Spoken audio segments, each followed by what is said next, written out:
They're recording, so you can either choose to have it on a stand or if you want to hold it, that's okay as well. So welcome everybody. It's great to see you here at our first green electricity event in the Whitsundays. Okay, thank you. My name is Lee Hawkins and I'll be your MC this morning. We've got some great speakers who travelled wide and far, and I'm really looking forward, as I'm sure all of you are, to hearing the latest in green electricity options for home and for business as well. So before we get started, I would like to do an acknowledgement of country. I would like today to acknowledge the traditional owners of the land on which we meet today, the people of the Naro, the Gia and the Juru nations, and recognise their continuing connections to land, water and culture. We pay our respects to their elders past and present and emerging. A little bit of housekeeping for you. If you haven't filled out the registration sheet at the front, if you could please ensure you do that before you leave today. I'd like to acknowledge those online attendees who are joining us today. If for any reason you're unable to stay on for the whole event, this will be recorded and available online on our website and possibly also on the Whitsunday Regional Council website as well. Our event running time is from 10 a.m. till 12 p.m. However, the guest speakers will be staying for at least half an hour for some networking post-event. So if you'd like to ask any extra questions that you forgot to answer during the event, please hold off till then. Amenities. Now, amenities are very simple to find. You can go down either set of stairs. They're located downstairs. You'll see them on the back of the building. Our emergency exit is the way you arrived. And please, if you have your mobile phone, if you could please turn it to silent as a courtesy to our speakers this morning. So first up, we have a brilliant lady who is Olivia Broadhurst. Many of you have already met her. She is the coordinator of the Whitsunday Climate Change Innovation Hub. She facilitates projects that provide information, resources and funding to improve the Whitsunday Regional Council's ability to mitigate, prepare for and adapt to predictive climate change. She has worked closely with landholders, community and industry to achieve positive outcomes to improve the resilience of our region to future natural disasters and other predicted climate extremes. So this morning Olivia will be framing the event by providing an overview of climate change and a bit of a regional snapshot of our region. So please welcome Olivia. Thanks Lee, and welcome everyone. I'm glad you could make it. As Lee said, I'm just going to be giving a little bit of an introduction and setting the scene, and I wouldn't be the Climate Hub coordinator without giving you a little bit of an update on climate change to start. So I'll just... Alright, so on the right-hand side of the slide you can see what is the general predictions for our region under climate change. And I have also put up there the February carbon dioxide levels globally. So this comes from a laboratory in Hawaii where they measure the global levels of carbon dioxide. Carbon dioxide levels are currently at about 419 parts per million, increasing from around 280 pre-industrial revolution. So before we got really smart and started driving lots of cars and manufacturing and really boosting industrial production, our levels of carbon dioxide were 280. They used to increase naturally by 0.6 parts per million per year, and now we're at about 2.5 parts per million per year. So you can see that humans have greatly increased the amount of carbon dioxide that is increasing in our atmosphere annually. We are currently tracking above the highest level of emissions scenario. So all of the modelling that has been getting done to date tracks a high emission scenario, and we are well above that. So we've been tracking climate change for over 30 years now. We've been making predictions about climate change which have all more than come true. So when we talk about climate change and we do make those modelling predictions, we can take them as being fairly accurate from the history that we've seen over the past 30 years with the predictions. So at the moment we are all looking at climate change and starting to set some targets and starting to really mobilise our action. We are all set targets, and you would have heard the Paris Agreement talk about trying to limit warming to below 2 degrees, or that let's try and limit warming to 1.5 degrees. Well, we're already at 1.1 degrees warming globally. So a lot of people think that that's what we've got to go from now, but that is actually a goal which we're already really getting fairly close to. So in February, the global temperature was 1.19 degrees above the Industrial Revolution goal. So we are already tracking towards that 1.5 degrees warming scenario.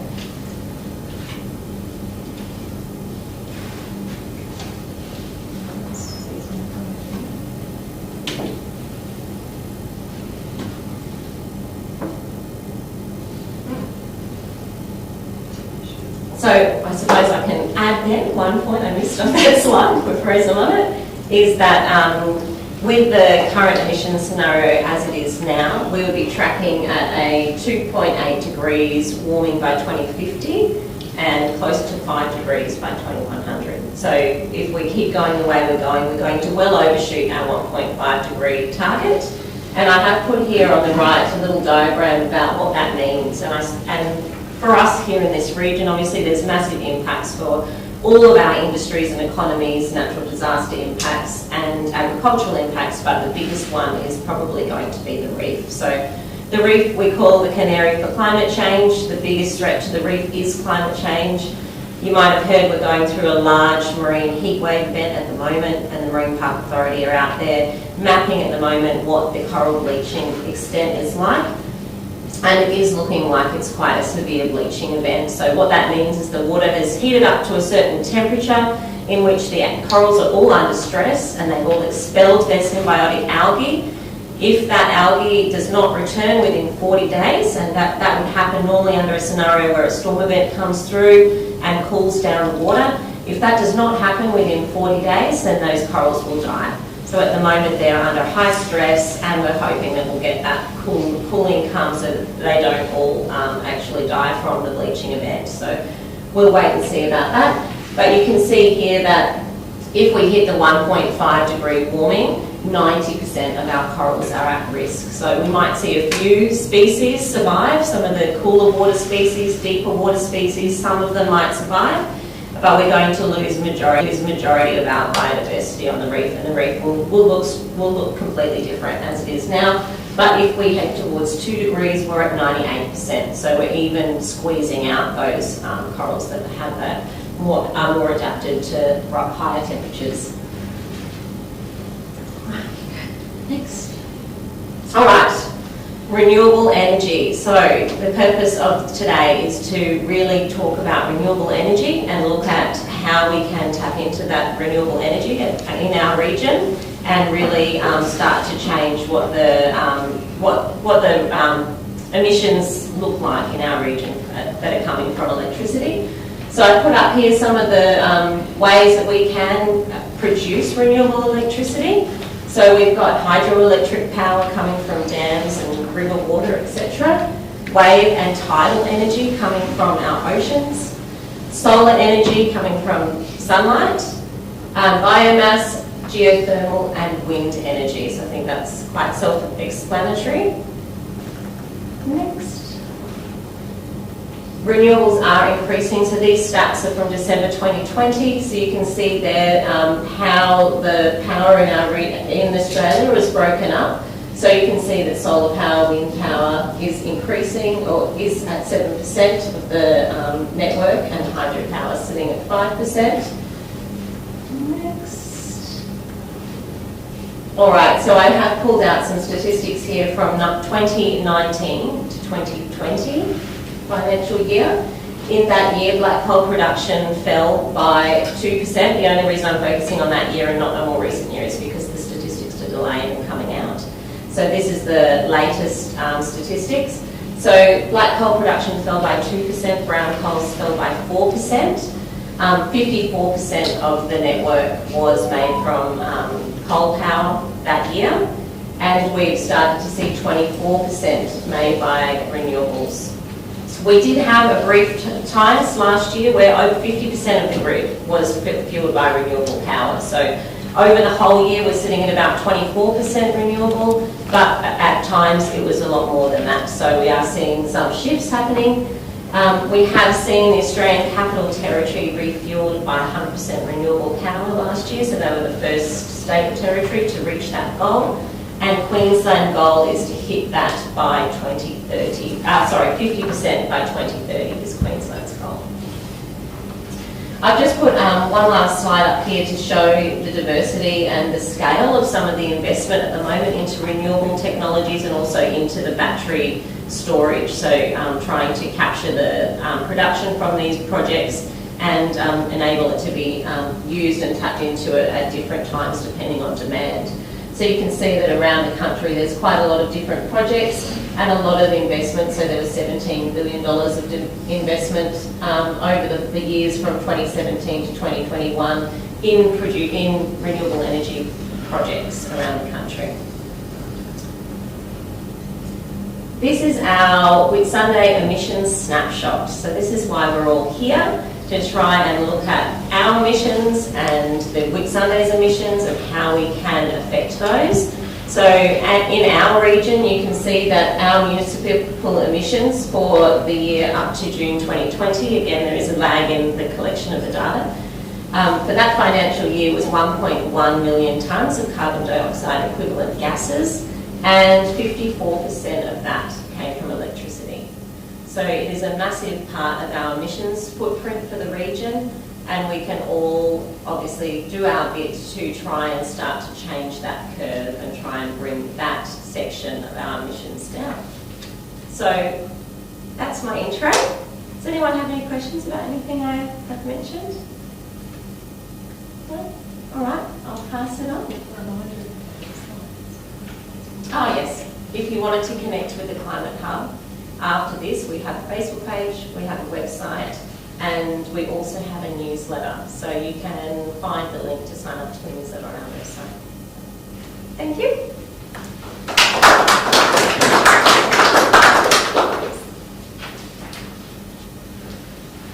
Thanks, Olivia. Okay, introduction to our next speaker. Daniel Sanders has been at Ergon Energy Retail for 17 years. Starting in the contact centre in 2004, Daniel has held positions in training and development, network pricing, key customer management, community service obligation and retail tariff strategy, and is currently the manager of business development. He is responsible for the identification, negotiation and management of Ergon Energy Retail's power purchase agreements with predominantly renewable energy generators, as well as a team of business development staff located in Cairns, Townsville and Brisbane. Today, Daniel will be covering Ergon's Clean Energy Program for residential and business customers. Please welcome Daniel.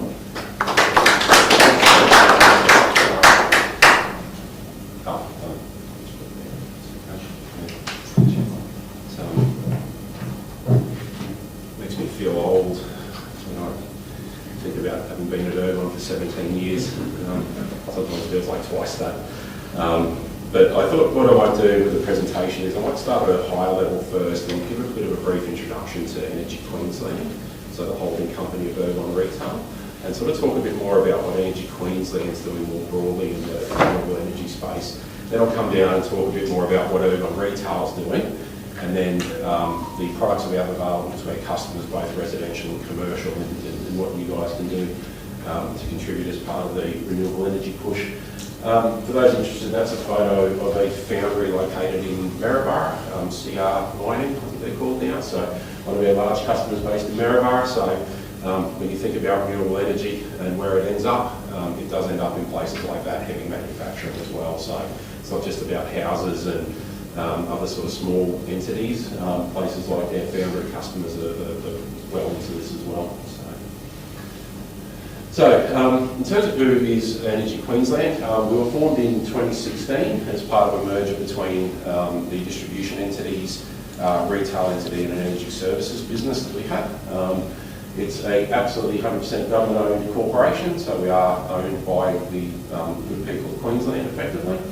As I said, it does cover both a poles and wires business, being Ergon Energy Network and Energex down in South East Queensland. Obviously the retail business, which is who Fiona and I work for. But we also have a energy services business now called Eureka.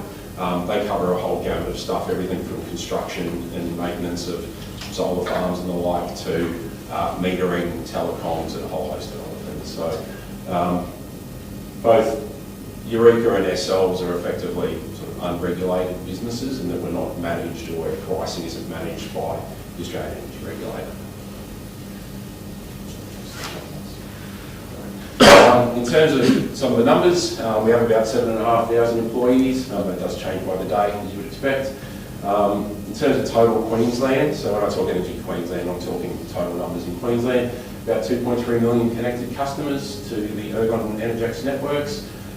We have a apprentice sort of uptake of a couple hundred a year. It's currently sitting at 460 odd. Fiona and I, we work for a business that has 700,000 plus retail customers. To give you a sense of the size of the network, it's about 178,000 kilometres of poles and wires spread from, well for us, as far south as Toowoomba all the way up to Port Douglas and out into the western zones as well. So 1.7 million power poles, as you can imagine, that's quite a fleet to manage from an asset perspective. 29,000 kilometres of underground power cables. I know everyone would like to see more because they think that that's going to sort of future-proof us from cyclones. The reality is that at some point this stuff is above ground. So as much as you want to put it underground and it comes at cost, unfortunately a lot of it still sits above ground. 3 customer solution centres, so one in Townsville, one in Rockhampton and one in Brisbane. 33 standalone power stations, and I'll talk about those a little bit later. And about 690,000 small-scale solar energy systems connected, so that's the stuff that's on people's roofs. So, as I said, about 690,000 solar connections supported by the network business, about 4.4 GVA of distributed solar, if you want to start talking some very large numbers. And it's not only looking to support, obviously, the energy investors, so the likes of Edify and others, but it's really helping our business customers get access to cheap renewable energy as well. So this is just a quick map of some of the connections that we have at the moment. Predominantly sort of bioenergy, so that's our sugar mills, but also you're seeing a lot more solar farm and wind come into the system as well. There's a little bit of hydro around. Paradise Dam, so Sunwaters Paradise Dam, and also up at Barron Gorge as well. So just to touch briefly on the isolated systems that we maintain. So obviously not every part of Queensland is connected to the grid, particularly the island communities as well. So in towards the end of last year, Ergon Network launched a program where they're going to look to start to transition those communities away from diesel power generation. Obviously it needs to be sustainable, cost effective and reliable. And at the same time, how can we help customers in those communities connect solar as well? So historically it's been a challenge to connect rooftop solar into isolated networks because you're sort of trying to manage a separate grid. Control can be a bit of a challenge at times. There is feasibility studies underway looking at microgrid capability into those communities. So Fiona and I are involved in discussions around, help me out here, Fiona, Thursday Island, Bamaga, Yarrabah and Mapoon at the moment, are all ones that are certainly a focus. And a lot of that work has been funded through the Australian Government's Regional and Remote Communities Reliability Fund. So it's pretty exciting times. We've been lucky to sort of see a number of what those proposals look like, and they are, as you would hope, a lot of solar, a lot of battery storage. There's talk of a bit of waste to gas as well, and also fibre, so the gas from sugar mills as well. So in terms of where we see the future going, so this is a slide that I borrowed off an EGM presentation they gave towards the end of last year. So as I said, 2.3 million connected homes, about 7.7 gigawatt maximum demand in the network at the moment. 4.2 gigawatts of solar. So when you aggregate up all the solar in Queensland, It's actually far larger than any baseload power station that is currently around, so it's larger than Toorong, larger than CS. It is effectively the largest generator in Queensland. As I said, about 700,000 rooftop connections, and we hit 1.7 gigawatts of minimum demand in September 2020. So I won't spend too much time talking about minimum demand, but certainly the conversation has changed in the last few years. It's historically always been about maximum demand in the state and having built a network that's able to deal with a maximum demand. If you think about February this year, for example, I think only a few weeks ago there was a maximum demand record set in the state. So it's actually sort of swinging now, and the conversation's coming back towards how do we manage minimum demand, because there are forecasts that suggest as early as 2024, the Energex network could actually become a net exporter into the Powerlink transmission network. So how do you start managing that sort of reverse flow of energy at that size? So where do we see it going? About 2.6 million connected customers. Obviously we have the view that a lot more people are going to be moving to Queensland. Why wouldn't you? We again anticipate that maximum demand is going to continue to grow. But at the same time, we will continue to have an issue with minimum demand. In fact, as I said, it could get to a point where it's actually negative demand in some periods of the day and some times of the year. So, and we obviously see continued growth in solar, so getting upwards around sort of 9 gigawatts of connected solar. And that number of rooftop solar connections forecast to double out to 2030. So who are we in terms of Fiona and I and Ergon Retail? So again, part of the Energy Queensland group, created in 2016, but obviously the Ergon Retail brand has been around a lot longer than that, 17 odd years at least. Our customer solution centre, as I said, based in Townsville and Rockhampton. So when you do call us, you are speaking to someone in Queensland who is likely to know where Airlie Beach is and some of the challenges that you guys have. But we do have around 300 employees within retail, based in Cairns, Townsville, Maryborough and Brisbane as well. We do sell electricity at notified prices, so our price is set by the Queensland Competition Authority. So I'm happy to take questions about price, but know that it is set independently of us by an independent regulatory body. One of the benefits, obviously, of the QCA setting a price is that it is set the same for everybody in Queensland. So regardless of the cost of actual transport, effectively, the price is the same regardless of whether you're in Toowoomba, Airlie Beach, Mission Beach, or Douglas. That is supported, obviously, by the Queensland Government's Community Service Obligation, which is about $460 million a year. I might just take a step back though, actually, and probably just come back to Energy Queensland. And so you mentioned sort of the council's carbon footprint earlier. To give you a sense of what Ergon or Energy Queensland's carbon footprint is, it's about 1.7 million tonnes of CO2 equivalent. That was in 2019-20, so a bit similar to yourself. Sort of those are the latest numbers I could get my hands on. It's predominantly driven by losses in the distribution network. So it's sort of scope 2 emissions, if you're familiar with how sort of CO2 emissions are measured. It's predominantly scope 2 losses in the network. So that's a very challenging thing to try and get under control, obviously just given the sheer distance of our network. However, we do have a low carbon future statement that is available on Energy Queensland's website. What that speaks to, or certainly what our target is a 17% reduction in our CO2 footprint by 2030. The main focus of that is going to be, as I said, around generation, particularly in the remote communities, but also what we can do with our transport fleet. So what vehicles can we move to hybrid? We drove down the hybrid today, but what vehicles can we move to electric as well? So we're actually at a point now where we're testing electric EWPs as well. So, but also what can we do within our own buildings? So depots, for example, obviously we have depots all over the state. We lease buildings as well. So our building in Townsville is leased. So how do we work with the owner to sort of get the carbon footprint of that building under control? Our office down in Newstead in Brisbane, I think, has a 6-star energy efficiency rating, and that was part of our terms of the lease with the owner of that building, is that it reached a certain environmental target as well.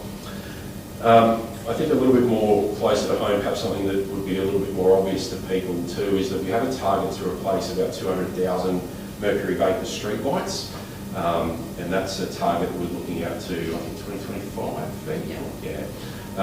So a 5-year program of replacement of over 200,000 mercury vapour with more efficient LEDs. We've got about 24,000 streetlights done this year. Obviously, that's a huge reduction for us. It's about 40,000 tonnes reduction in CO2. But obviously, it's a win for councils and transport and main roads as well, because LED lights are a lot cheaper to run. So I think you might be having a word to you guys about the LED replacement program and sort of how we can work with Sunday Council on that as well. So next slide. In terms of some other stuff that Ergon Retail participates in, obviously we've been a partner of the Royal Flying Doctors Service for about 20 odd years now. Their customers and their staff have managed to raise about $16 million over that time. It's gone towards purchasing new aircraft and other equipment for them. We've partnered with a whole bunch of organisations over the years as well, so Fiona and I have been to plenty of events around the state.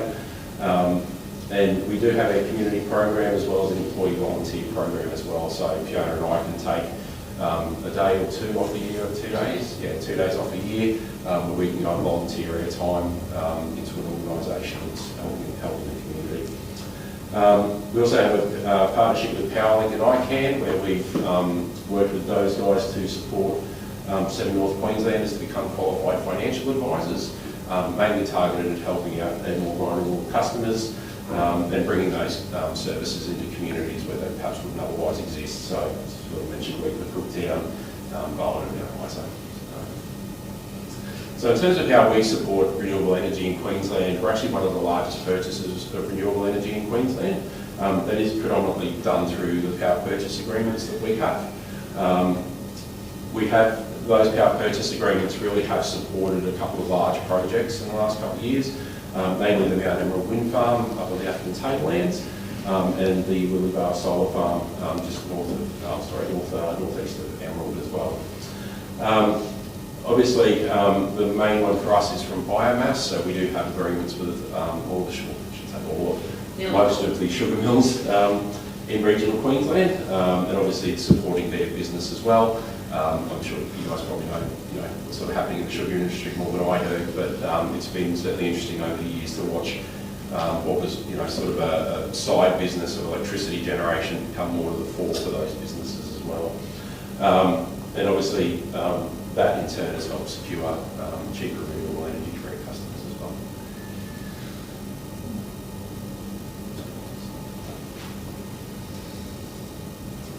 So as I said, we've got about a dozen counterparties under contract at the moment. It's about 1,000 gigawatt hours of generation, which is the equivalent of about 220,000 homes worth of energy per year. Just pictured there's Mount Emerald Wind Farm and Tully Sugar Mill. So it gives you a sort of sense of the scale of the agreements that we have under contract at the moment. At a sort of more local level, or I should say a residential level, we have about 145,000 customers that are currently receiving the solar feed-in tariff. I think to be clear, that's the 8 cents a kilowatt hour solar feed-in that Ergon Retail pays, not the 44 cent that's paid by the network. It's about 690 gigawatt hours of generation. In terms of what we paid out in the last year, it was about $45 million. I think the network payments were about 3 times that. Yeah. So about 140 million, I think, in the 44 cent scheme. The export's enough to power about 150,000 homes a year. I appreciate it's solar, so when you think about supplying homes, you're thinking 24/7. But I'll talk about what we're sort of doing in the battery space a little bit more. So before I get onto that, I just in relation to batteries, you may have seen towards the end of last year, Energy Queensland launched its local battery network plan to help address the minimum demand issue that I spoke about earlier, but also to try and start to realise some of the benefits of the amount of local generation that is happening. So, and obviously in support of the government's 50% renewable target. So We're looking at installing about 40 megawatt hours of network connected batteries throughout the state. The first 5 trial locations, pretty much all they're constructed in the field have been connected now, those being in Townsville, Yeppoon, Bundaberg, Carbon Bay and Toowoomba. Obviously the batteries, or the intent of the batteries is to take that generation that's being produced locally, store it locally, and then try and use it locally, particularly during those peak demand periods in the evening. I think one of the challenges for us, and certainly something that's taking up a lot of my time and product-wise time, is given that we are constrained by notified prices, how can we try and sort of break the shackles of that a little bit and try and share that benefit of locally produced and stored energy while still, sort of being tied to a set price. So in terms of how you can support clean energy, we do have a clean energy program. It's one of the simplest ways that you, as a household or business, can help reduce your carbon footprint and help support the renewable energy industry in Queensland. When you subscribe to clean energy, you do pay a little bit more, and it depends on whether it's residential or business. But it does come from renewable energy sources that are certified by Green Power. So that's a government program that basically audits us every year to ensure that the LGCs that we're purchasing to support the program do come from accredited sources. So we do have a couple of counterparties where we have asked them to go through that process and become accredited. So you do know that they are, legitimate LGCs from a legitimate source. And I'll speak a little bit about business, but really the Green Power label, as I said, makes it easy to recognise that these are from certified sources. And it's actually something that you can use yourselves as part of your business letterhead, etc. If you purchase a certain amount, you can start to use the Green Power logo to show your customers that you're contributing to this program as well. So for residential customers, it's $10 a quarter. It gets prorated down to a daily rate because we are mindful that there are more and more customers that are receiving monthly bills now, not quarterly. So if you sort of think about it, $10 a quarter sort of works out about $3, $3 a month. As I said, prorated, so it comes in at about $10 for a 31-day bill, about $3.40 if it's if you're on quarterly. So that's if you want to subscribe to, say, 10%. I should say, at $10 it's the equivalent of about 10% of the average household usage. Obviously, if you want to contribute more, it increases the percentage that you're offsetting in your house. From a business perspective, it's done a little bit differently. It's actually percentage-based as opposed to dollars-based. So you can go as low as anywhere from 2.5% to 100% of your energy being accredited through LGCs. We had a customer at the end of last year sign up to 100% renewables. We've got customers that sit anywhere in between that whole gamut as well. So what we're finding is for a lot of customers it's a quick and easy way to be able to sort of start to reduce their footprint without having to invest in infrastructure themselves. So for whatever reason they may not be able to install solar on their business, for example, if they're leasing, but it's one way that they can still show that their customers that they are taking steps towards net zero. At the moment, it's about 6.2 cents a kilowatt hour extra on your bill. That price does get reviewed periodically, so I think we looked at it a year or two ago. I think it's due for a new review again very shortly, because we are obviously mindful that the market's moved as well. As I said, if you subscribe to 10% or more of clean energy, your business may be entitled to use the Green Power logo on company signage and marketing materials. We can walk you through what's required to do that if you want to sign up. So as I said, depending on sort of how higher up you want to get from a residential perspective, if you look at something around $100 a month, that covers the average, like 100% of the average usage in Queensland. So appreciate that everyone's a little bit different, but that's based on about 6,500 kilowatt hours a year. But you can sort of see the costs based on different percentages there. We also calculate out what your greenhouse gas emission reductions look like as well. And obviously from a business perspective, given that it's calculated on a percentage basis, it looks a little bit different, but again, like we can work with businesses to help understand what those percentages look like, what the dollars look like, what the greenhouse gas emissions reductions look like as well. So yeah, that's a bit of an overview of Energy Queensland all the way down to what you guys can do at a customer level. So, any questions? Yeah, any questions in the audience? Sure. Tony? Just a quick one. In regards to getting involved into renewable energy residential, did you guys like have a 1-800 number or something? Yeah, so you can reach us on 13 10 46. That's it. Give you a contact. Okay. Well, yeah, or I'll give you some details afterwards. Yeah, it's as simple as ringing a contact centre. They just get your account details and we can add it on straight away. Yeah, so very simple. Yeah, one of the things, as we're trying to encourage more of the community to put solar on, that doesn't, it's not gelling right for me, is that we're year on year, we're seeing the customers' feeding tariffs going down. Yep. And the kilowatt per hour rate rising. So that gap's getting larger. So we should try and keep that gap closer to parity to encourage more people. Yep. Now, I understand you've got to pay for the power lines and the services, but there's also connection fees and you know what I mean? So I think to get more of the community involved, they need to see the win. Yep.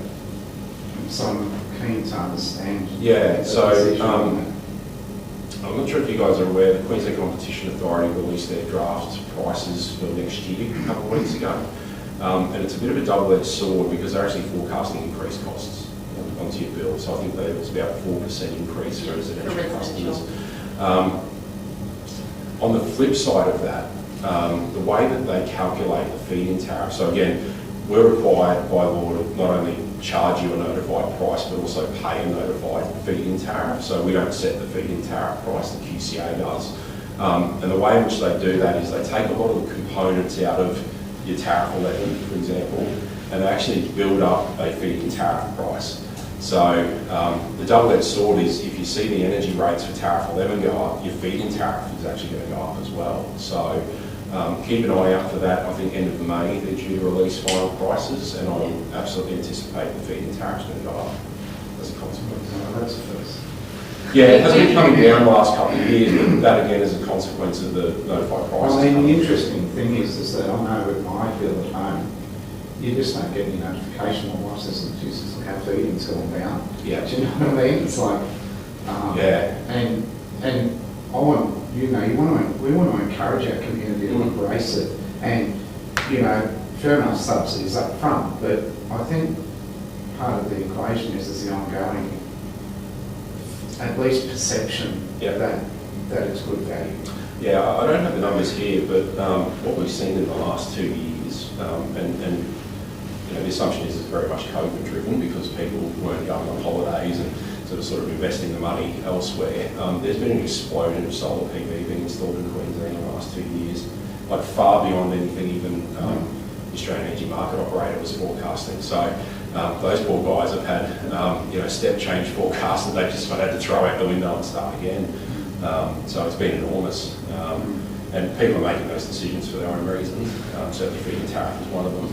I think the 44-cent feed-in tariff, if you think back to when that closed, the stampede of applications that we've got towards the end of that program is enormous, and we've seen similar numbers in the last 2 years. So as I said, it's a bit of a double-edged sword of, when the QCA puts up the price of tariff 11, for example, the flow-on effect is that your feed-in tariff actually comes up a little bit as well. I'm just wondering, with the costs for renewable power in business and homes, if I'm, just to use round figures, making a certain amount of solar per day, and maybe I'm using 50%, and I'm feeding the other 50% back into the grid, but then say I use 70%, so I've got, whatever, I've got over 100%, but you know what I mean, I'm using a little bit more than what I'm feeding in. Am I paying the renewable energy, green energy rate on 70%, or like on what I use, or on what I use minus what I feed in? It's based on total consumption, so what you use from the grid. So if I'm already feeding a certain amount, say 5 kilowatt hours back into the grid, but I'm using 7, do I pay the extra tariff on the 2 or on the 7? The 7. On the 7. 7. what you're being supplied from the network. Okay. On the 7. So the 5 is pointless. Well, the 5's being exported and paid for. So I thought it was all about sort of using the power more smartly. Oh, we'd love you to. You know, use it during the day, Yeah. like run your pumps and all that stuff. Yeah, absolutely. Yeah. So essentially, though, I would be greening my whole grid and also providing 5 kilowatt hours that's going to someone else, or that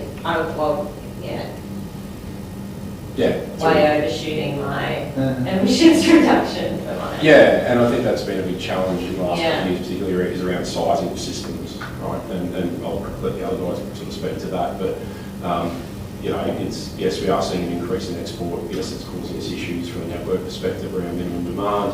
Unfortunately, steps have to be taken to deal with that, and that can come at a cost as well. But yeah, you're right. I think we're working towards some products around sort of smart solar in terms of giving people information around when they are importing and exporting, and sort of saying, look, why don't you move your pool pump to middle of the day? Why don't you move, you know, if you can, do some washing and that sort of stuff. Yeah. So we'd absolutely love to see people use it a bit more smartly, and that's not in the interest of avoiding paying a feed-in tariff. That's just in recognition of there is a broader impact happening here that's going to get paid for by everyone. Basically, you have all the solar, you've got extra power in the middle of the day now that you can't use. That's pretty much the way it's going, isn't it? Yeah, as I said, we're starting to have issues like, and it's more pronounced in specific areas. So I don't want to pick on any particular area, but if you think about White Bay area in particular, they've had instances of reverse power flows through their substations for quite some time. Sorry, do you think that in the future, potentially, this green energy program might just look at the difference so that a house can be neutral with their electricity, not overshooting their... It's a great question. I can take it back to the product guys and ask the question. Yeah, I don't see product design per se, but yeah, you can ask the question. Yeah. Well, it would make each house be able to Well, negate their I'll put emissions something from else out electricity there. without going... Yeah, and I'll put something else out there too. At the moment, everyone here pays for about 20% renewable energy in your house already. So under the renewable energy target, retailers have to source 20% of their energy from renewable sources. The cost of that's recovered through the tariff. So there's an argument to be made that, you know, everyone here has already got 20% renewables coming into their house. And that's certainly a conversation we're having with business at the moment around, particularly how do you determine targets? So if you're trying to get to 50% renewables, 70, 80, 100% renewables, do you account for the 20% that you're already paying for? Or do you sort of set that aside and say, well, that's a regulatory requirement that I have to do, so that's, you know, I'm not really, you know, I have to carry that, I'm not really doing anything extra, so set that aside and let's go for 100%. So yeah, don't think that you're not paying for renewables already. It's about 20% in the tariff. Do you think the future holds that we end up, the future strategies are around the current network as we know it, as in a big network of poles and wires, or do you see it being much more smaller networks? Yeah, it's a good question. We were in a meeting with one of our EGMs the other day, and I think his comment was around the prophecy of a network death spiral has been overstated, in that it's becoming a different kind of network. So it's now a sort of two-way network that's been designed to facilitate connection of large-scale renewables, for example. It's been designed to allow people bigger systems on their roofs. So there is absolutely certain sections of the network that we will look to move to what are known as standalone power systems. So that's, you know, your sort of solar, battery, diesel, hybrid sort of arrangements. That's been driven largely by cost to serve, really. So if you think about long, stringy swirl lines running out to, you know, out to the west to serve, you know, one or two customers that cost a lot of money to repair when they fall over. Is there a smarter way? So certainly we've got a network as I think 3 standalone power systems up and running at the moment. There's a view of doing probably 10 or 11 of those a year. That's obviously with a lot of consultation with customers to give them some assurance that they're not going to end up worse off either in terms of safety, reliability, or cost. So you don't see it as community energy-based solutions in the future, but Oh, particularly yeah. from a perspective of, you know, maintaining that trunk infrastructure and, you know, building additional demands. Oh, I think Supply demand. Yeah, well, I suppose my personal view is the network's always going to be there. Yeah. It will just be used for different things. I think certainly, you know, there are a lot more microgrid studies happening at the moment. So I know we were involved in one. Central Highlands. Central Highlands, Yeah. actually, there might have been one here too at some point. Where, you know, again, coming back to that issue of generating locally, using locally. So how can we manage, you know, say perhaps, you know, if you were to take Early Beach, for example, put the connection point back out on the highway, and then manage total load within the Whitsundays through local sources, right? So what does that look like? How do you manage that? Who owns the assets? So, you know, if we were to sort of take it back to the highway, who builds, owns, maintains the network? You know, is that core business of a council, for example? Is that something they want to get into? You know, it's expensive. For the islands, are ideal for microgrids. Oh, well, yeah, absolutely. I think, and I used to look after Hayman, Hamilton, Daydream when I was a customer manager a long time ago. Yeah, they're absolutely still connected to the mainland. There's a nice undersea cable that runs out there. But yeah, they have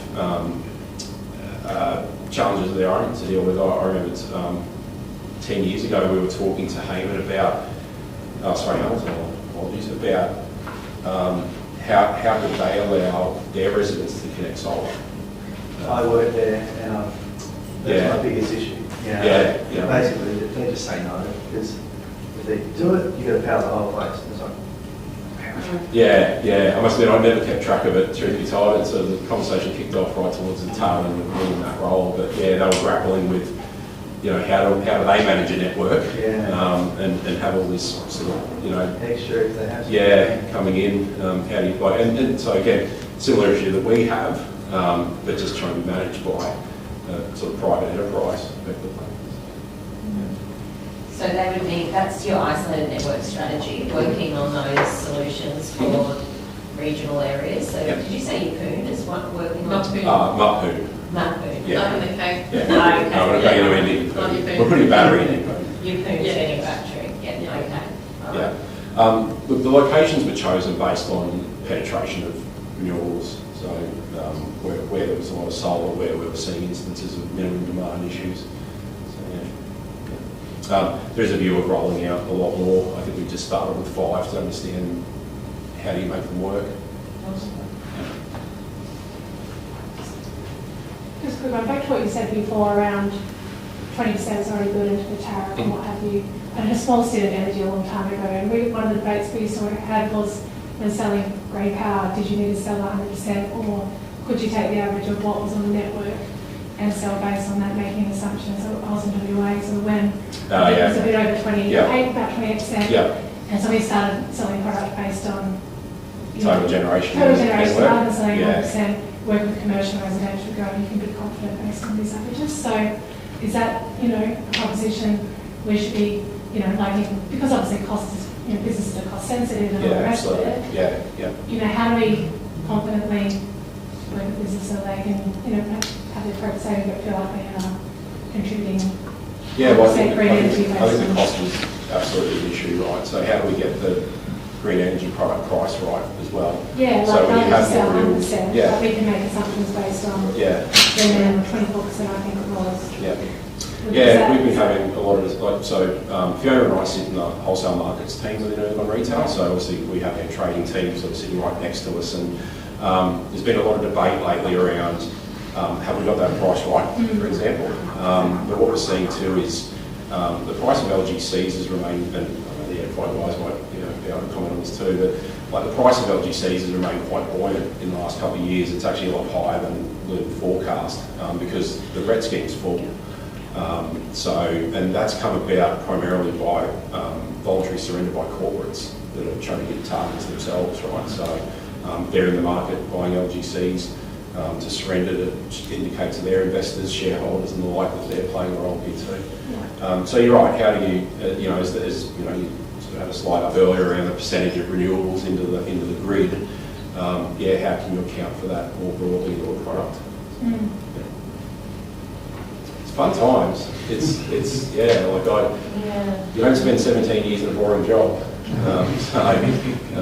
It's, you know, last 6 months in particular have been quite interesting for us. And on the solar one before, and again, sorry, a bit rusty on my energy knowledge, is it because of the, what you produce back on the grid, there is already a benefit associated with certificates associated with the solar? Is that why you can't do the net difference, if that makes sense? It's all gross meters, isn't it? Gross meters. Depends on the meter. But yeah, I mean, the benefits from certificates have already been realised by That's the what I- installers and others. Yeah, that's yeah. what I mean, so I think that's why it's a challenge to get the net. So the solar that I'm feeding is already sold, Yeah. essentially. But it's So solar. then I need to make sure I'm buying that green again, which is obviously already 20% or so green. Yeah. So then I need to just boost it up enough to Yeah. make sure that I'm, Yeah, I think Yeah. completely neutralising Yeah. emissions. Yeah, so it can be challenging, as I said earlier, around what's the right number. Yeah. Around, well, I've already got 20% tariff, I've got X percentage coming from solar on my roof, what's the gap? How do I meet that? Yeah. Yeah. Great, okay. We might leave it Sure. there. Yeah, no worries, thank you.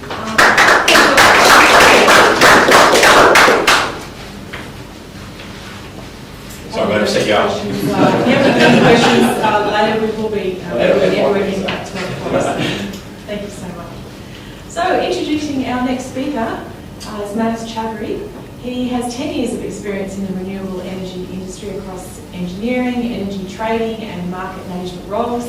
His focus is to help give life to more complex electricity contracting structures designed to face into the emerging risks in the national electricity market today. These include negative prices, transmission constraints and the replacement of traditional thermal generation sources with variable renewable energy and storage. So Manas will be covering the Whitsunday Solar Farm and power purchase agreements this morning. Can you please welcome Manas? Thank you. Get started then. All right, so the opportunity for local green power. Next slide, please. Yep. So these are just some sort of back of the envelope calculations. I pulled some data out of from the Australian Energy Market Operator, so don't quote me too hard, but it should give you a bit of an idea of where things are at. So last year, Queensland used about 53 terawatt hours of electricity over the year. So I've sort of looked at this region and said, look, Mackay, Isaac, Whitsunday region, population's around 180,000. Is that right? I hope so. About that. And yeah, so in that region, you all use 1.6 terawatt hours of energy. That's something like 3% of the Queensland load. And this electricity usage produced about 1.2 million tonnes of carbon dioxide emissions. So if all of this electricity usage in the region was 100% renewable energy, if you made 100% renewable energy, what would that do? Well, it would bring around 700 to 750 megawatts of new renewable energy projects into the region. It would bring around $1.5 billion of private investment into the region. It would bring thousands of construction jobs, something like 40 plus full-time roles as well, and lots of flow-on effects to the local community, supporting industries and economy, because obviously people will have to come in, they'll fill up their fuels with a car and eat food and all of that stuff kind of thing, so it helps the rest of the economy as well. So that just gives you a bit of an idea. I just find that a lot of people we talk about renewable energy and say, oh look, we get stuck on the costs, but actually that has a really big impact on the bringing economic growth to an area as well. So Edify Energy, who are we? Well, we're a sort of independent power producer where we sort of look at supporting the full life cycle of a project from development, structuring, financing, construction. We minority own the projects that we build, and then we also asset manage and sort of trade the energy outputs as well. So we really try to align, the long-term interests, our long-term interests with our investors. So we're sort of going the journey together. Go on. So here's some more pictures telling you the same thing. So we've got 6 solar farms, about 771 megawatts of renewable energy throughout Australia. We've got a battery energy storage project down in Victoria, 25 megawatts. We've actually also built out a small network to facilitate some of our projects. We've also built these things called synchronous condensers to help support voltage in an area between Wagga and Broken Hill. We've also, like I said, we trade the electricity that we produce. We also have to keep an eye on regulations, it's always changing, and therefore the kind of renewable energy generators that we design has to sort of work within that. We work with government. We work with the communities that we build our projects in, and we're also working on a green hydrogen project just sort of south of Townsville, which I'll sort of touch on a little bit later. Okay, so here's some pictures. So some of the solar farms that we've that are operational right now. We've got Whitsunday, Hamilton, Daydream and Hayman. Some familiar names for you. I just realised they're all islands. I didn't know that until now. I'm from Sydney, by the way. You have to go and see them now. Yeah, that's right. For work. We've also got Connemara Solar Farm. You don't realise these things sometimes that you're sitting in the desk. We've also got Darlington Point Solar Farm. That one's the biggest. I don't know if it's still the biggest in Australia, but when we built it, it was the biggest. It's largest connected. 333 megawatts DC. So next slide. So just to give you an idea, so that the 4 Whitsunday, Daydream, Hamilton, Hayman, the 4 local island solar farms. They're all on some near Collinsville, but so to give you an idea of the scale of these projects, so those 4 projects together, they cover 2,250 acres of land. There's a lot of solar panel sites, like 1,630 kilometres, that uses up to about 520 kilometres of steel. During construction, there was about 750 jobs created for construction jobs over an 18-month period. We have about somewhere 15 to 20 sort of FTE workers, where some of them are seasonal. So it obviously brings a lot of community benefits. Is that video going to work? If you could. Well, John, could you suggest we do? We can watch it later. No, we can actually link it. We just I think you're going the to sounds pause the page. presentation and kick off the YouTube. Yeah, okay. Well, we can come back to the video. Okay, we can do it now. Yep. We can do it. Yeah, just sort of. It's sometimes this is a little video that Arena made. It's not that easy, but really can help. That's an ad. We can't. YouTube.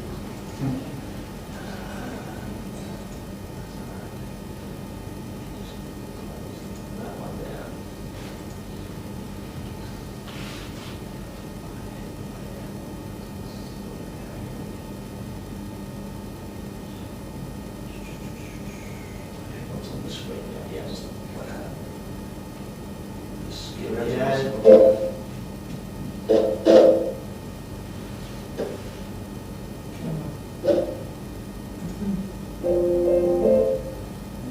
Nothing.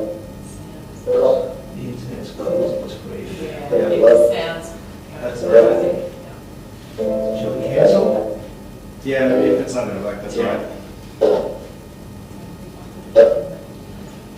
Probably a little bit, We can share that. but Yeah. Yeah, we'll share it. Yeah. Yeah, it's only like a minute or something. But yeah. Anyway, we'll just the video there was just showing some of the local community talking about the community benefits that the projects bring in terms of employment and the impact it had on them.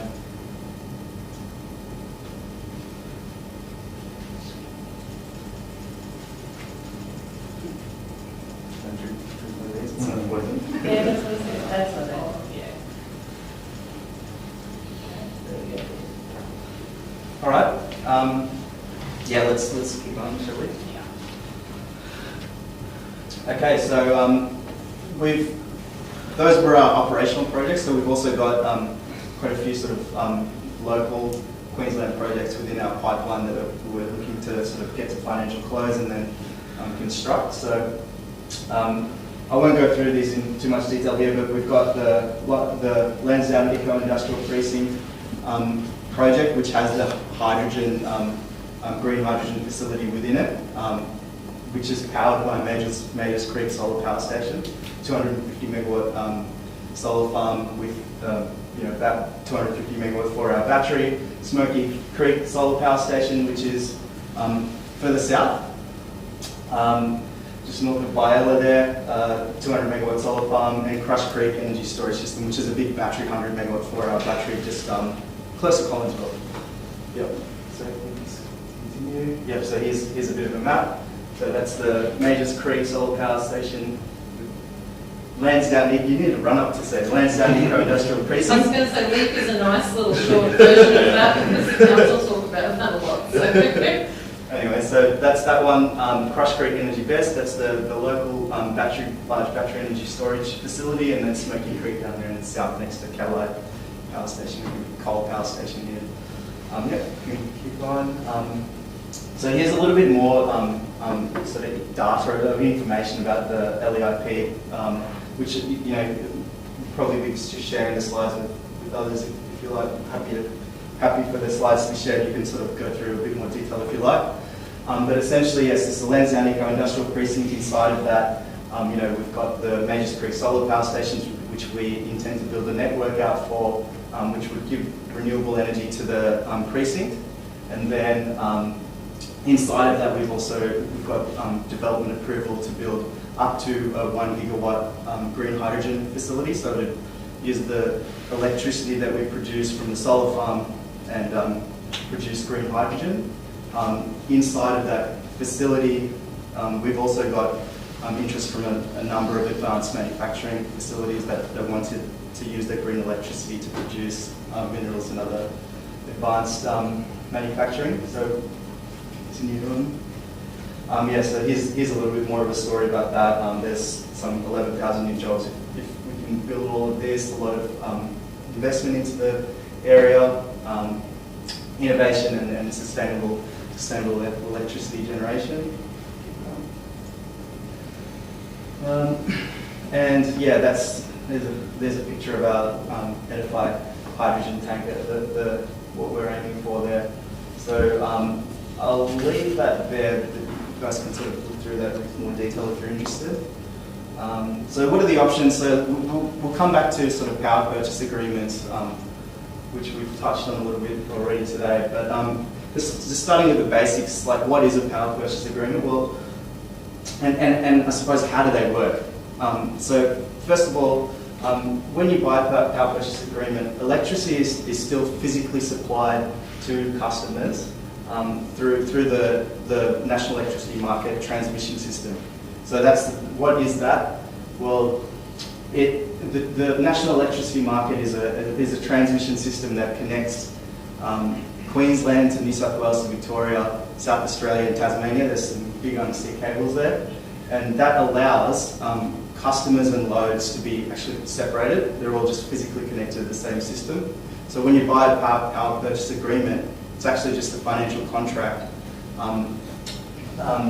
where inside the contract it just specifies the renewable energy capacity that you're buying, the length of the contract and a fixed price.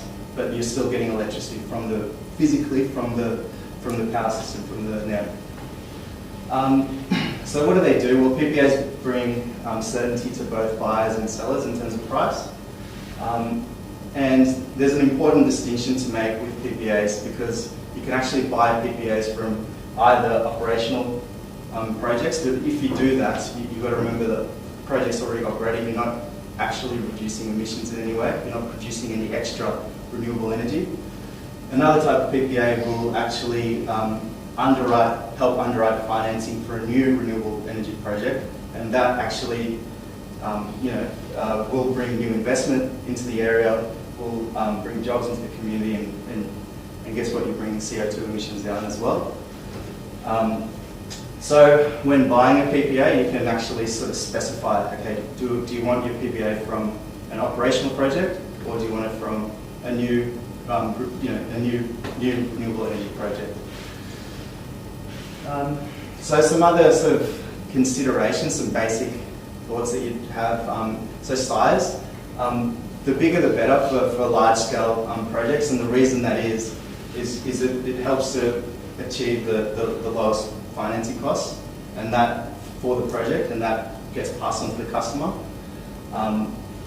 Large-scale projects, just to give you a sort of a bit of a rule of thumb here, they tend to be greater than 50 megawatts.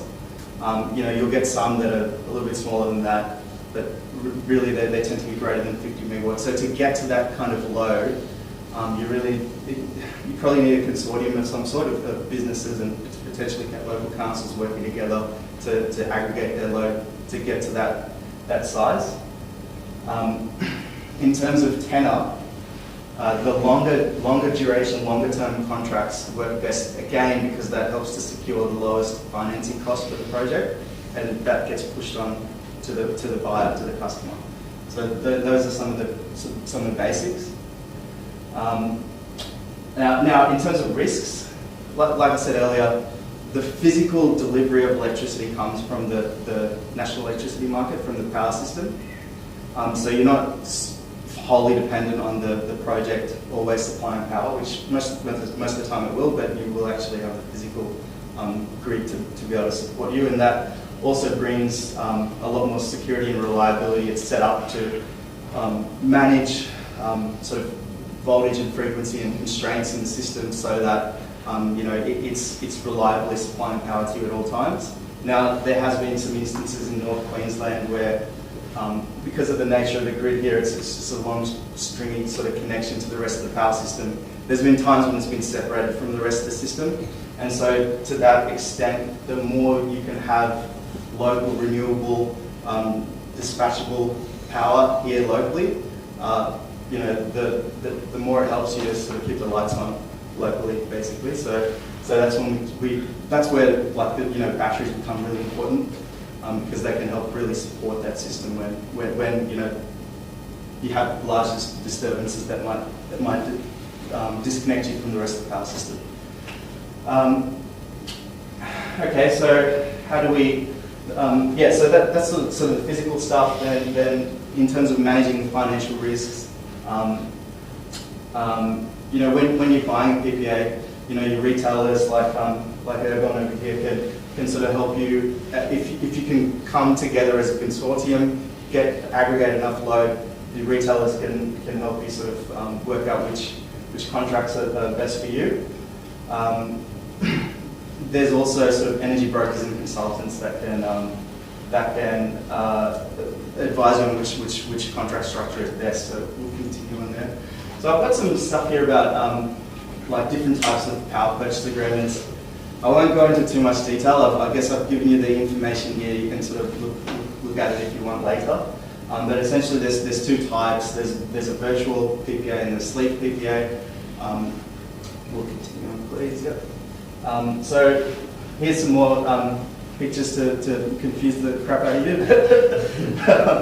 But essentially, what they are, look, they're just different ways to strike an agreement of financial contract with a renewable energy project, and they help to bring you certainty over price over a long period of time. So the virtual PPA, it's really sort of it's a bit more of a light touch contract where you basically have the same arrangements with your retailer, and then you also get the PPA agreement with the renewable energy project. And then there's some level of integration that you can discuss with your retailer to sort of make it work for you financially.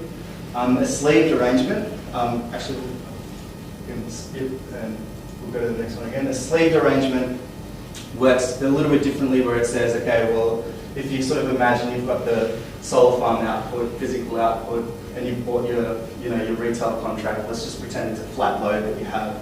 And then what it'll do is it'll just carve out that solar generation out of the middle of the day for you, and then we'll just the retailer, then it's their business how they fill up the rest of the energy around there. So that's the way they manage it. Yep. Continue on. Yes, here's some other things to think about. I won't go into too much detail here. And there's some contacts for you if you want to get in touch. I haven't got too many questions about that. Sorry. That might be a question. Yeah, it is. Honey, can you explain a little bit for your future project at Collinsville with the Crush, do you call it? Crush Creek Battery Crush Energy Creek. Storage System. Yep. Yeah. So we've essentially we've got some spare land and spare grid capacity on some of the existing projects that we've already got there, and what that allows us to do is put together a battery energy storage system project, which is essentially a 100 megawatt battery with a 4-hour duration storage. So it's the total energy storage is 400 megawatt hours, and we the sort of the design of that battery means that it's plugged into what we call advanced inverters, grid forming inverters, and what they do is they're able to manage the power system such that it can handle disturbances a lot better, and so that brings a lot more reliability to the grid, and so you can sort of if you get a big fault, which would otherwise potentially trip you off from the rest of the system, the Crush Creek energy storage system gives you a good chance of being able to keep the lights on, and also recover the system to normal. Does that make sense? Yeah, that's good. How far are you advanced with that? It's still planning at the moment. Okay, thank you. It's awesome, but So is that purely going to be used in that kind of circumstance, or will you be charging it every single day and running it down feeding that power into the grid at night? Yeah, like in our modelling, we assume we sort of fully charge and discharge it 365 days. Yeah. 365 times in a year. So would that essentially mean that if, for example, we have a disaster event and Collinsville is cut off somewhere past your farm connection, I don't know exactly how it's all connected, Yep. but that would give disaster resilience to that town? Resilience, not just the town, actually, from here all the way up to far north Queensland, it will definitely boost resilience. Yes. Is it enough to keep the lights on in Collinsville? It depends on the fault. I don't want to because there'll be some If we had a situations. truck or something crash into lines, or something happened during Cyclone Debbie, Yeah. and then they couldn't restore power to Collinsville That's until right. that was fixed. Is that correct? I know the power's out for a long time. Yeah. So I'm just wondering if that would be enough for them to be able to have power in those circumstances. Yeah, so depending on, there's a few things to think about. So you've got a storage system, 400 megawatt hours, that'll keep the lines on here for a certain amount of time. Yeah. If you've also got renewable energy, a source of renewable energy local, which you do with some of the projects that we've got here, then that can definitely help in those situations. Yeah, if you sort of get disconnected, like essentially there's only a few 275 kV lines going south from here, Mm-hmm. and so if those disconnect, then to the extent that you've got a source of energy and a way of stabilising that energy, then you can sort of operate the North Queensland system separately from the rest of the grid until they can be reconnected again. Makes sense? That's good, that makes sense. And it meets some of those other community-based obligations we were talking about before about, I suppose, more micro. It's not micro, at least it's... And I'd take up the point about it really does depend where the fault lies. Yeah. Yeah, of course, If absolutely. damage infrastructure, Yeah, we don't want our guys But to a system that's being energised from a local source without knowing about it. That's right. So, but it's much more resilient. The system is much more resilient than. Yeah. Which I think every community is working towards that, like all councils and everyone, like the whole focus is resilience right now, so. Of course, there's Yeah. ties in with the local disaster management plan. 100%. So that's great. Yeah. Okay, Question? thanks so much. Thank you.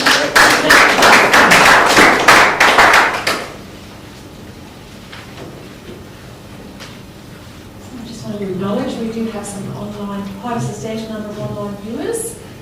Welcome.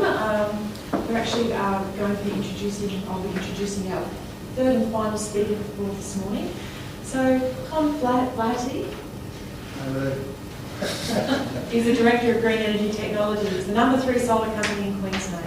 Con is originally from Canberra, where he completed electrical and telecommunications training. He carried out work for Optus on mobile towers with remote power requirements, and it was at this time in '96 that he had his first look at solar. He moved to the Whitsundays in 2005 after living in the UK for 6 years, established Green Energy Technologies in 2010 with an initial contract to install 200 systems for Origin Energy up the coastline. Green Technologies have now installed over 10,000 solar systems throughout Queensland, and Con is looking forward to taking Queenslanders on the journey to the renewable energy future. So please put your hands together to welcome Con as Thanks, Con. Thanks, Lee. That's a big intro. Thank you. Firstly, thanks to Lee, Olivia, and John at the back with IT for putting them on today, and thanks everyone for coming and everyone online. It's a pleasure to speak to you all today. So, I guess the previous 2 speakers have spoken about more the networks. Today we're talking about sort of more on-site assets through Green Energy Technology. So what individuals can do, businesses and individuals themselves on site. So I'll take you. The presentation is just going to run through GET, a little bit about us, and then just PricewaterhouseCoopers statement just in regards to the energy network. A few people sort of noticing changes on the network. That's going to be probably the norm on the network. And then we're just going to run through 3 ways to access solar energy on site, which is upfront capital purchase, lease or finance, and PPA, which is an on-site power purchase agreement similar to the virtual ones that I was talking about before. Then the challenge is your energy security, and then some time for questions. So I'll click on the next slide. Thank you. GT journey. So this is a little wild-looking bloke there on the left. That was me in 2010. Myself and James Webb, both locals in Whitsunday, started Green Energy Technologies off here in 2010. Like I said, we had an initial contract just to do some work for Origin, and we sort of felt we could do a better job. So that's how it kicked off. We installed 480 kilowatts in that first year. And our key clients at that time were retired or retiring couples or people looking to set themselves up for retirement, 44-cent. Feed-in tariff was a big thing back then, future cost reductions and retirement planning. The key detractor at that time was just general knowledge or fear about solar, how does it work, those types of things. In 2010, we expanded to Mackay in 2014, Townsville in 2018 and Brisbane just recently in 2020. Ergon sort of spoke about 690,000 customers with solar on the network. We've probably got about 15,000 of those people we're involved with, just to give you an idea of how many other people are sort of doing solar around the place. Last year we were the 3rd largest in Queensland for STC, which is the small scale system installers. So now we've got 50 staff. The photo down below, we installed 12 megawatts last year, which would put us at number 3. And our key clients now are couples or family homeowners. The key driver is energy savings and just momentum in regards to the industry where it's going, renewables, investing for future. The key detractor is still just procrastination and that fear of change. So they're the main items that we're seeing. Just so everyone does know, like commercially wise, like the homeowners are still driving the majority of purchases in regards to solar on site. We've got about 85% of our clients are residential homeowners, probably 10% in the commercial space, and then probably 5% is fully off-grid. So that's the sort of level where we're at. So in that business sort of commercial space, it's been a very hard decision for a lot of business owners what to do in that space. So this is the sort of, I guess, the big statement. So continued inaction or misguided choices will propel us towards a disruptive energy future with increased grid failures, less reliable supply, volatile prices and significant environmental consequences. So that was a report put together from a lot of governmental bodies by PricewaterhouseCoopers. It was in 2019. And it's basically, I mean, a lot of people will tell you, Ergon is saying there's a lot of things happening in the network now, and even in the last 3 months versus the last sort of 10 years. There's going to be a lot of things happening in that space, and obviously the regional area, which where we are today, there's going to be a lot of things happening in that space, and it's going to be really hard for the people like Ergon and the distributors to hold the network together with the change.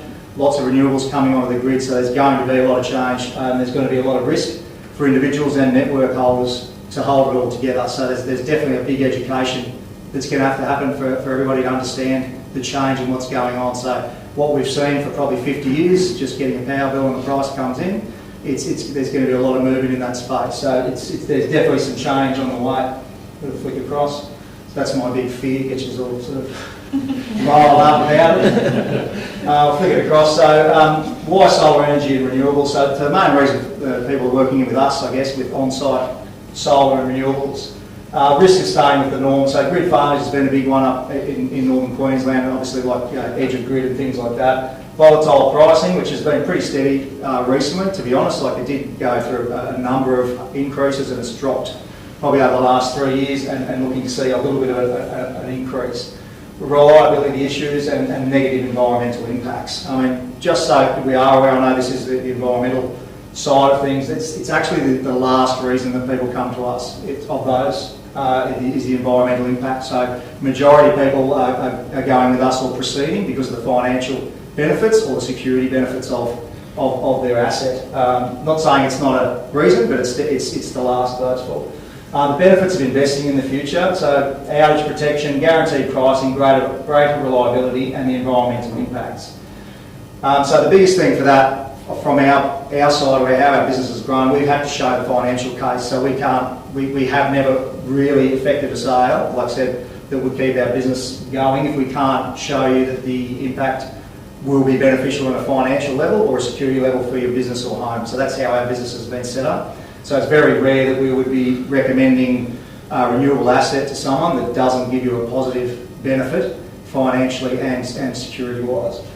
So at present, solar on site is approximately 6 to 10 cents, LCO, which is the levelised cost of energy. That's 6 is very low, 10 is probably more likely where it's at. And that's basically levelised cost of energy means the life of the asset, that's how much you would pay for the kilowatt hour. So if you're getting a domestic bill, roughly about 20 cents at the moment for Ergon.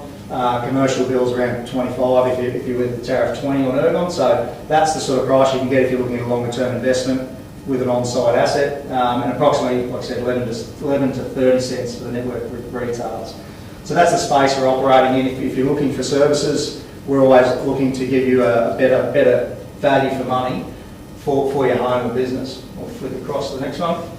And these are the three most popular ways of accessing solar. So I've tried to sort of bookend our sort of location. So there's Litsundos right here. That's sort of far north in the middle, and that's down in southeast Queensland. So the upfront purchase is the most common one.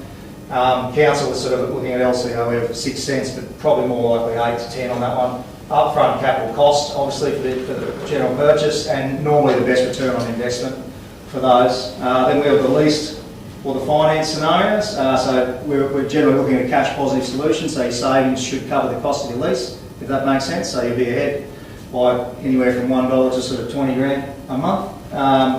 No money up front, and you can build the solution based on your savings as discussed.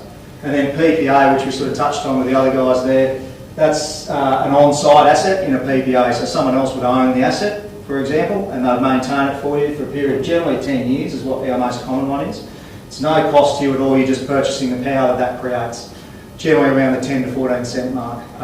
Most of the PPA systems, probably upwards of 20 kilowatts to give you a bit of an idea on that sort of level. That's a PPA. So the upfront purchase, you've got funding, or you've got your own money there, or you're borrowing at a very good rate yourself, and you're getting a good ROI at least, or finance, you're looking at the cash positive scenario, so you'd be ahead of the game on your lease scenario. And PPA, you've basically got no risk involved, and you're just purchasing power at a cheaper cost, around 10 to 14 cents. We'll just flick it across, and we'll just go through a couple of them there. So this is an example of upfront purchase with council. This is not all our project. This was done through a few local companies here, so it's just a basic breakdown of what it was at the time.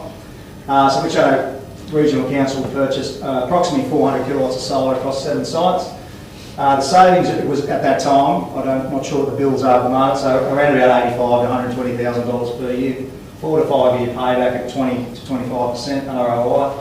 And at that time, it was a bit of an iconic rollout for the council. I know they're looking at doing some more stuff. Data for extension of rollout and further on, so that they do have there's actually a platform available online, which it dropped off the website, but there is a platform that will show you how much those assets are producing and can show how much council is generating in that space, which is a bit of an image of it there. So that's your upfront purchase and sort of the benefits of it. Like 4 to 5 year payback is probably the key item there for the Redstone A Council. We'll flick to the next one. So this is your leased or finance scenario. So this is, depending on what type of tariff, especially commercially, there's a bit of I guess a sweet spot for solar systems if you're in large scale versus small scale. This is one that sort of fell in that space, so by getting them across to a small scale tariff rather than a large scale tariff, this one had a crazy return. So these guys installed 40 kilowatts of solar and they're getting about $50,000 difference in their savings. The payback's just under 2 years and cash positive from day one. So that's just one of the ones where just the variation in tariff. So I think it was like sort of a larger scale tariff where they were paying around about sort of 40 odd cents per power, and now they've dropped into 20 plus the solar gets them those big savings with their air cons. The main reason for that, they were looking at upfront purchase, but because of COVID, they weren't really able to sort of make that commitment. The finance company Energy Ease, it works off the asset itself, so there's no underlying holding on that. It's just the solar asset that's the finance based on, and they were able to reduce the terms to 2 years, which is going to be paid off probably in about 6 months, that one. So it's 1 year ago it went in. We'll flick across, that's the leased scenario, I guess best case scenario for the lease. And this is the PPA model, so Amity Apartments in Redcliffe, they've just gone ahead with the PPA power purchase agreement. So they purchased power off the solar system on the roof, the 40 kilowatt solar system, for 12 cents a kilowatt hour. They're currently paying about 24 cents a kilowatt hour, so they're getting that at 50% less than what they're doing. Obviously you want to size the system correctly so they're not spilling too much energy because the feeding's not great. The benefit of that, again, no upfront costs, cheaper power costs from day one, the option to own your system after the PPA term. So that's on a 10-year PPA, and for $1 they can own the system at the end of it. So it's sort of a free hit in regards to that. All maintenance and service costs are nothing, so that's totally covered by the system that owns it, which is green squares in this situation. So even if the system did break down, the worst case scenario, they will just pay power as they normally would have. So they don't have to pay anything for the system, if that makes sense. And that's a PPA model. So that's probably the I guess, least beneficial ROI, but if you're looking to not really have any impact on your costs or even on your sort of capital cost side of things, it's a total operating expense, and you're generally ahead of the game with no real security issues. We'll flick through to the next one. So they're the main 3 reasons that we see as a business. And then I guess the question was, how are we investigating our energy security? Like I said, the questions that we should be looking at. Like I said, there's going to be a lot more integration with the grid, digitalising and those types of things. So volatility around pricing and supply will be key issues for home and businesses. More so in regional areas like North Queensland. Like I said, a lot of edge grid businesses with refrigeration and things like that, where an outage could be costing them 20, 30 grand in one hit. What we've been comfortable with in the past could soon be extremely uncomfortable and stressful as the energy mix becomes decarbonised, decentralised and digitised. So that's something we're probably going to see, the ability for, like I said, network providers to start using individual assets on the grid, such as batteries, large scale and even small scale. Like I said earlier, I did recently, well, probably a couple of years ago, I did a little battery project up here in domestically, which I'm not 100% sure what happened with that. There was a bit of a trial of that, and you'll probably see that sort of stuff go forward.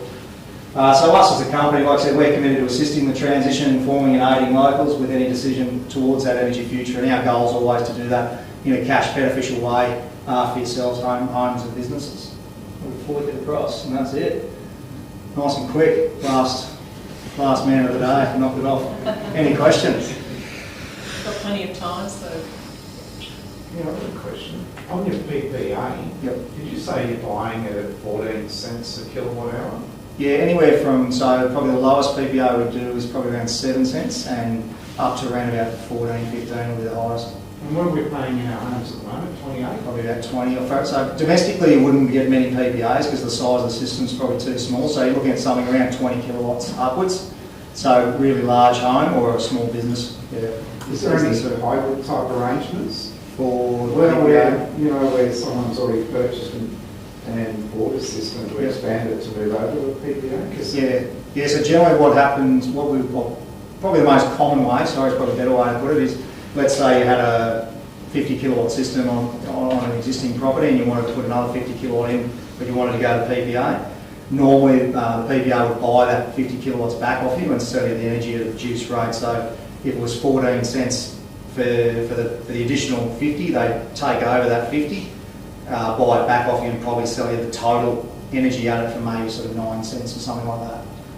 That's generally how it would, but they'd take over the maintenance and ongoings of that as well and manage that whole thing as a PPA. That's the most common. Yeah, otherwise it gets a bit complicated. Yeah. It's interesting, I'm doing the sums in my head thinking you get a feed-in of 7.8 cents, cost out is 28, but on a contract you can buy it for 14. Then you own the asset now. yeah, it's not good. It doesn't seem, the initial outlay of 8 to 10 to own the asset on a home, you've got a question. Yeah, so with homes it doesn't really stack up on a PPA because of the feeding. And with a business, it only really stacks up when you're building around, not feeding back. If that makes sense. Yeah. So generally the same. I mean, once you in Ergon specifically, once you hit that 30 kilowatt threshold, you're not in a space where you get an automatic feedback. So you need to be under that size. That was the other thing I was going to mention, because a lot of people do ring up saying, why am I not getting a feed in, like schools and all sorts. Yeah. It's like because you're over that threshold of either size or you're using over the 100,000 kilowatts a year, but then you're not eligible either. So. Yeah, so it works really well for businesses like 9-to-5 businesses, 7 days a week that have got a heavy load during the day, and you can size the system really well. Very minimal feedback, and like I said, if it's under 30 kilowatts, you can get a bit of feedback for it.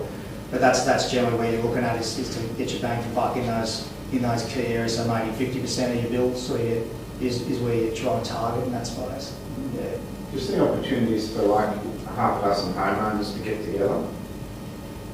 For a PPA? Yeah, you could, but again, generally with homeowners, most homeowners want to go slightly bigger, if that makes sense. So if you did go slightly bigger and you've got like a group PPA in, you're going to have a lot of feedback generally, and then you're into that space again where is it worthwhile?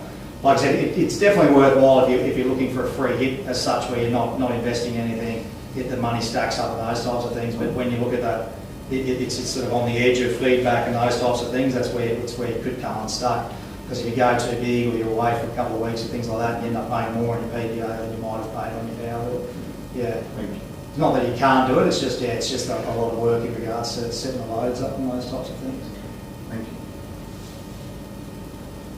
Any final questions?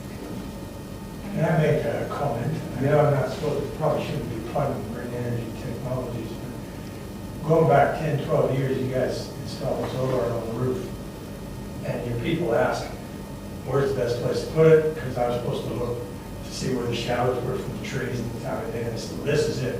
And you installed it. A week later, I realized I put them up wrong. So I had to go hand in hand and say, can you guys move them? I'll pay the difference. And they moved it for nothing.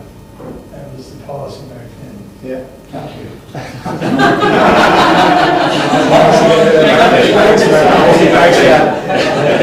It's travelling for a little bit. That's still the policy. Like I said, our policy at Green Energy Technologies, once you pull the system off us, you won't have to pay for anything ongoing to keep the system up and going. So that's still our policy. So you'll come and move them again? Now I have to try to treat it. Thanks everyone. Cheers for that.